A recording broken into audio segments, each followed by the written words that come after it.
like you're really evaluating candidates from all angles. You got the behavioral personality side, you've got the skills side, you've got, live interviews with hiring managers, maybe it's a technical interview. So you're definitely getting a full picture of the candidate and their qualifications for the role. So I imagine quality ends up being really high. But with such a thorough process, how do you ensure, like with all these different steps, that you're still moving along at a pace that allows you to make sure that, candidates aren't getting, swooped up by another employer before you're able to run to the end of your process?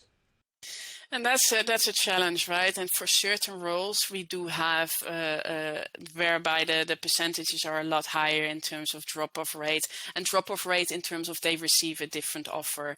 We don't have people actually really dropping out of the process, which is really amazing, actually. And I think that's our effort on the candidate experience side. We really want their buy-in. We really, we really value who they are as people. But we do have people who drop off, and mainly because of the office space. And I would say probably more on the specialist, high tech side, where we would have some of them. But we have such a number coming in already as well that we're actually covered by having this process.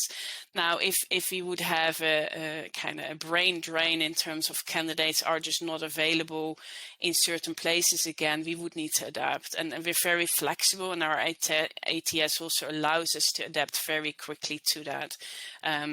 But in case of that adaptation, that's also a conversation we would have with the hiring team.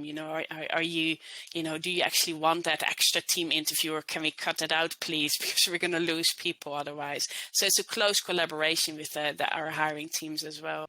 Makes a lot of sense. Yeah, there has to be a balance, right? If you've got a full pipeline, you have a ton of candidates come through, and you want to run a really thorough process to ensure quality is there at the end, you're probably okay with some drop off from candidates that are, going to other employers along the way, because you have such a high number of candidates coming in the beginning. But as you said, as a talent acquisition team, you have to be adaptable, and you have to work with your hiring managers, because if the pipeline for every job is not going to be the same. And so if you're seeing a smaller number of candidates, you have to find that balance between speed and quality to make sure that at the end of the day, you find a really, really solid hire, but you find a hire nonetheless, because the business needs that person in order to accomplish what it's aiming to accomplish. So it's great.